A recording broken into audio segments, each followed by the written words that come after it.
ਤੁਸੀਂ ਸੁਣਨ ਜਾ ਰਹੇ ਹੋ ਮਹਾਰਾਜਾ ਰਣਜੀਤ ਸਿੰਘ ਅਜੀਤ ਸਿੰਘ ਔਲਖ ਦੁਆਰਾ। ਪਹਿਲਾ ਯੁੱਧ। ਮਹਾਰਾਜਾ ਰਣਜੀਤ ਸਿੰਘ ਹਾਲੇ 11 ਸਾਲਾਂ ਦਾ ਸੀ ਕਿ ਉਸ ਨੂੰ ਇੱਕ ਲੜਾਈ ਵਿੱਚ ਸ਼ਾਮਲ ਹੋਣਾ ਪਿਆ। ਗੁਜਰਾਤ ਦਾ ਇਲਾਕਾ ਸਰਦਾਰ ਮਹਾਂ ਸਿੰਘ ਦੇ ਅਧੀਨ ਸੀ, ਪਰ ਉਹਨਾਂ ਸਾਹਿਬ ਸਿੰਘ ਭੰਗੀ ਨੂੰ ਉਸ ਇਲਾਕੇ ਦਾ ਹਾਕਮ ਥਾਪਿਆ ਹੋਇਆ ਸੀ।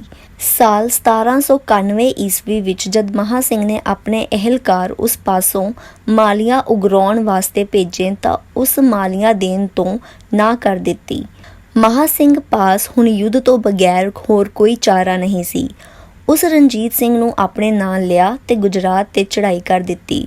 ਸਾਹਿਬ ਸਿੰਘ ਭੰਗੀ ਨੂੰ ਜਦ ਪਤਾ ਲੱਗਾ ਕਿ ਮਹਾਂ ਸਿੰਘ ਇੱਕ ਵੱਡੀ ਫੌਜ ਲੈ ਕੇ ਆ ਰਿਹਾ ਹੈ ਤਾਂ ਉਹ ਸੌਦਰਾਂ ਦੇ ਕਿਲੇ ਵਿੱਚ ਜਾ ਲੁਕਿਆ। ਮਹਾਂ ਸਿੰਘ ਦੀਆਂ ਫੌਜਾਂ ਨੇ ਕਿਲੇ ਨੂੰ ਚਾਰੇ ਪਾਸਿਆਂ ਤੋਂ ਘੇਰ ਲਿਆ। ਕਈ ਦਿਨ ਘੇਰਾ ਪਾਈ ਰੱਖਿਆ, ਪਰ ਜਿੱਤ ਨਸੀਬ ਨਾ ਹੋਈ। ਫੌਜ ਨੂੰ ਚੰਗਾ ਰਾਸ਼ਨ ਪਾਣੀ ਵੀ ਨਹੀਂ ਮਿਲ ਰਿਹਾ ਸੀ। ਚੰਗਾ ਭੋਜਨ ਨਾ ਮਿਲਣ ਕਰਕੇ ਮਹਾਂ ਸਿੰਘ ਵੀ ਬਿਮਾਰ ਹੋ ਗਿਆ। ਉਸ ਨੂੰ ਪੇਚਸ ਲੱਗ ਗਏ ਤੇ ਬਿਮਾਰੀ ਦਿਨੋਂ ਦਿਨ ਵੱਧਦੀ ਗਈ। ਅਖੀਰ ਇਹ ਹਾਲਤ ਹੋਈ ਕਿ ਉਹ ਜਿਉਣ ਦੀ ਆਸ ਵੀ ਛੱਡ ਬੈਠਾ। ਉਸਨੇ ਫੌਜ ਦੀ ਵਾਗਡੋਰ ਰਣਜੀਤ ਸਿੰਘ ਨੂੰ ਸੌਂਪੀ ਤੇ ਆਪ ਵਾਪਸ ਗੁਜਰਾਂਵਾਲੇ ਚਲਾ ਗਿਆ। ਰਣਜੀਤ ਸਿੰਘ ਕਿਸੇ ਗੱਲੋਂ ਘਬਰਾਇਆ ਨਹੀਂ। ਉਸ ਘੇਰੇ ਨੂੰ ਹੋਰ ਵੀ ਮਜ਼ਬੂਤ ਕਰ ਦਿੱਤਾ। ਕੁਝ ਦਿਨ ਬੀਤ ਜਾਣ ਬਾਅਦ ਉਸ ਨੂੰ ਇਹ ਖਬਰ ਮਿਲੀ ਕਿ ਘੇਰੇ ਨੂੰ ਤੋੜਨ ਵਾਸਤੇ ਇੱਕ ਭਾਰੀ ਦਸਤਾ ਕਰਮ ਸਿੰਘ ਅਤੇ ਜੋਧ ਸਿੰਘ ਦੀ ਅਗਵਾਈ ਵਿੱਚ ਪਹੁੰਚ ਰਿਹਾ ਹੈ। ਰਣਜੀਤ ਸਿੰਘ ਨੇ ਬੜੀ ਫੁਰਤੀ ਵਰਤੀ। ਉਸਨੇ ਦੁਸ਼ਮਣ ਦੀ ਫੌਜ ਨੂੰ ਰਾਹ ਵਿੱਚ ਹੀ ਰੋਕਣ ਦੀ ਯੋਜਨਾ ਬਣਾ ਲਈ। ਉਸਨੇ ਉਸ ਫੌਜ ਨੂੰ ਕਈ ਮੀਲ ਦੂਰ ਹੀ ਜੰਗਲ ਵਿੱਚ ਜਾ ਦਬੋਚਿਆ। ਇਸ ਅਚਾਨਕ ਹਮਲੇ ਤੋਂ ਘਬਰਾ ਕੇ ਕਰਮ ਸਿੰਘ ਅਤੇ ਜੋਧ ਸਿੰਘ ਮੈਦਾਨ ਛੱਡ ਕੇ ਭੱਜ ਗਏ।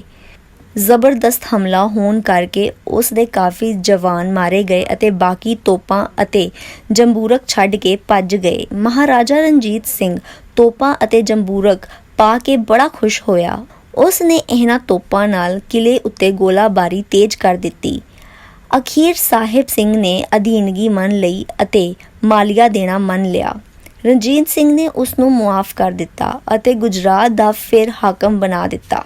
ਰਣਜੀਤ ਸਿੰਘ ਨੇ ਜਿੱਤੀਆਂ ਹੋਈਆਂ ਭੰਗੀਆਂ ਦੀਆਂ ਤੋਪਾਂ ਅਤੇ ਜੰਬੂਰਕ ਗੁਜਰਾਂਵਾਲੇ ਭੇਜ ਦਿੱਤੇ ਤੇ ਆਪ ਆਪਣੀ ਫੌਜ ਲੈ ਕੇ ਗੁਜਰਾਤ ਚਲਾ ਗਿਆ। ਉਸ ਗੁਜਰਾਤ ਦੇ ਬਾਹਰ ਫੌਜ ਦਾ ਡੇਰਾ ਕੀਤਾ ਤੇ ਸਾਹਿਬ ਸਿੰਘ ਨੂੰ ਆਦੇਸ਼ ਕੀਤਾ ਕਿ ਉਹ ਫੌਜ ਦੇ ਰਾਸ਼ਨ ਪਾਣੀ ਦਾ ਇੰਤਜ਼ਾਮ ਕਰੇ। ਸਾਹਿਬ ਸਿੰਘ ਨੇ ਫੌਜ ਦੀ ਬੜੀ ਸੇਵਾ ਕੀਤੀ ਤੇ ਬੰਦਾ ਮਾਲੀਆ ਵੀ ਰਣਜੀਤ ਸਿੰਘ ਨੂੰ ਦੇ ਦਿੱਤਾ, ਪਰ ਰਣਜੀਤ ਸਿੰਘ ਨੇ ਸਿਰਫ ਮਾਲੀਆ ਲੈਣ ਤੋਂ ਇਨਕਾਰ ਕਰ ਦਿੱਤਾ। ਉਸ ਨੂੰ ਸਖਤੀ ਨਾਲ ਹੁਕਮ ਕੀਤਾ ਕਿ ਉਹ ਲੜਾਈ ਛੇੜਨ ਦਾ ਉਸ ਨੂੰ 2000 ਰੁਪਏ ਦੰਡ ਦਾ ਵੀ ਦੇਵੇ। ਸਾਹਿਬ ਸਿੰਘ ਬਹੁਤ ਡਰਿਆ ਹੋਇਆ ਸੀ, ਇਸ ਲਈ ਉਸ ਨੂੰ ਦੰਡ ਵੀ ਦੇਣਾ ਪਿਆ। ਰਣਜੀਤ ਸਿੰਘ ਦੀ ਇਹ ਪਹਿਲੀ ਲੜਾਈ ਅਤੇ ਪਹਿਲੀ ਜਿੱਤ ਸੀ। ਆਪਣੀਆਂ ਫੌਜਾਂ ਲੈ ਕੇ ਉਹ ਗੁਜਰਾਂਵਾਲੇ ਨੂੰ ਚੱਲ ਪਿਆ। ਪਿਤਾ ਦਾ ਦੇਹਾਂਤ। ਸੌਂਦਰੇ ਦੇ ਕਿਲੇ ਦੇ ਘੇਰੇ ਸਮੇਂ ਸਰਦਾਰ ਮਹਾਂ ਸਿੰਘ ਪੇਚਸ ਲੱਗਣ ਕਰਕੇ ਬਿਮਾਰ ਹੋ ਗਏ ਸਨ। ਕੁਝ ਦਿਨ ਤਾਂ ਉਹ ਇਸ ਬਿਮਾਰੀ ਦੀ ਹਾਲਤ ਵਿੱਚ ਹੀ ਡਟੇ ਰਹੇ, ਪਰ ਜਦ ਹਾਲਤ ਬਹੁਤ ਖਰਾਬ ਹੋ ਗਈ ਤਾਂ ਉਹਨਾਂ ਨੂੰ ਗੁਜਰਾਂਵਾਲੇ ਪਰਤਣਾ ਪਿਆ। ਸਰਦਾਰ ਮਹਾਂ ਸਿੰਘ ਦੇ ਪਿਤਾ ਚੜਤ ਸਿੰਘ ਵੀ ਜਵਾਨੀ ਵਿੱਚ ਹੀ ਗੁਜ਼ਰ ਗਏ ਸੀ। ਜਦ ਚੜਤ ਸਿੰਘ ਜੰਮੂ ਦੇ ਰਾਜੇ ਦੇ ਪੁੱਤਰ ਬ੍ਰਿਜ ਰਾਜ ਦੀ ਮਦਦ ਕਰਨ ਗਏ ਸਨ ਤਾਂ ਉਹਨਾਂ ਦੀ ਬੰਦੂਕ ਉਹਨਾਂ ਦੇ ਹੱਥ ਵਿੱਚ ਫਟ ਗਈ ਸੀ, ਜਿਸ ਕਰਕੇ ਸੰਨ 1774 ਈਸਵੀ ਵਿੱਚ ਉਹਨਾਂ ਦੀ ਮੌਤ ਹੋ ਗਈ ਸੀ। ਉਸ ਸਮੇਂ ਮਹਾਂ ਸਿੰਘ ਦੀ ਉਮਰ ਕੇਵਲ 10 ਸਾਲ ਦੀ ਸੀ। ਵੱਡਾ ਪੁੱਤਰ ਹੋਣ ਕਰਕੇ ਮਹਾਂ ਸਿੰਘ ਨੂੰ ਮਿਸਲ ਦਾ ਸਰਦਾਰ ਬਣਾ ਦਿੱਤਾ ਗਿਆ, ਪਰ ਮਿਸਲ ਦੇ ਕੰਮ ਕਾਜ ਦਾ ਪ੍ਰਬੰਧ ਉਸ ਦੀ ਮਾਤਾ ਹੀ ਕਰਦੀ ਸੀ। ਜਦ ਮਹਾਂ ਸਿੰਘ ਜਵਾਨ ਹੋਇਆ ਤਾਂ ਉਸ ਦਾ ਵਿਆਹ ਸਰਦਾਰ ਗਜਪਤ ਸਿੰਘ ਜੀਂਦ ਦੀ ਸਪੁੱਤਰੀ ਬੀਬੀ ਰਾਜ ਕੌਰ ਨਾਲ ਬੜੀ ਸ਼ਾਨੋ ਸ਼ੌਕਤ ਨਾਲ ਹੋਇਆ। ਮਹਾਂ ਸਿੰਘ ਬੜਾ ਬਹਾਦਰ ਯੋਧਾ ਸੀ ਤੇ ਆਪਣੀ ਮਿਸਲ ਦੇ ਇਲਾਕੇ ਨੂੰ ਵਧਾਉਣ ਦਾ ਉਸ ਨੂੰ ਬੜਾ ਚਾਅ ਸੀ। ਇੱਕ ਦਿਨ ਕੁਝ ਲੋਕਾਂ ਨੇ ਉਸ ਪਾਸ ਸ਼ਿਕਾਇਤ ਕੀਤੀ ਕਿ ਰਸੂਲ ਨਗਰ ਦਾ ਹਾਕਮ ਪੀਰ ਮੁਹੰਮਦ ਖਾਂ ਚੱਠਾ ਲੋਕਾਂ ਉੱਤੇ ਬੜਾ ਜ਼ੁਲਮ ਕਰ ਰਿਹਾ ਹੈ।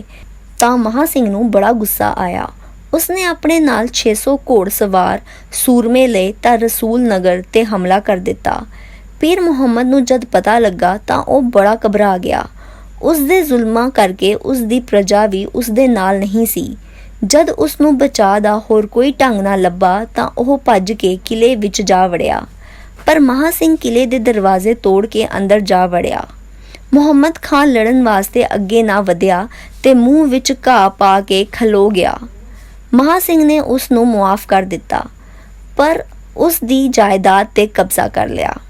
ਰਸੂਲ ਨਗਰ ਨੂੰ ਜਿੱਤ ਕੇ ਉਸ ਦਾ ਨਾਂ ਰਾਮਨਗਰ ਰੱਖ ਦਿੱਤਾ। ਇਸ ਜਿੱਤ ਤੋਂ ਬਾਅਦ ਮਹਾਂ ਸਿੰਘ ਦੀ ਸ਼ਕਤੀ ਬਹੁਤ ਵੱਧ ਗਈ। ਇਸ ਤੋਂ ਬਾਅਦ ਉਸ ਦੀ ਤਾਕਤ ਵੱਧਦੀ ਹੀ ਗਈ।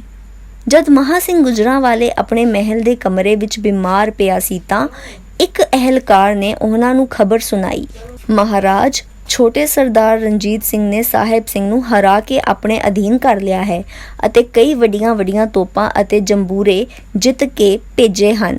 ਬਹੁਤਾ ਸਾਰਾ ਹੋਰ ਧਨ ਦੌਲਤ ਭੇਜਿਆ ਹੈ। ਅਹਿਲਕਾਰ ਦੀ ਇਹ ਗੱਲ ਸੁਣ ਕੇ ਸਰਦਾਰ ਮਹਾਂ ਸਿੰਘ ਦੇ ਚਿਹਰੇ ਤੇ ਰੌਣਕ ਆ ਗਈ।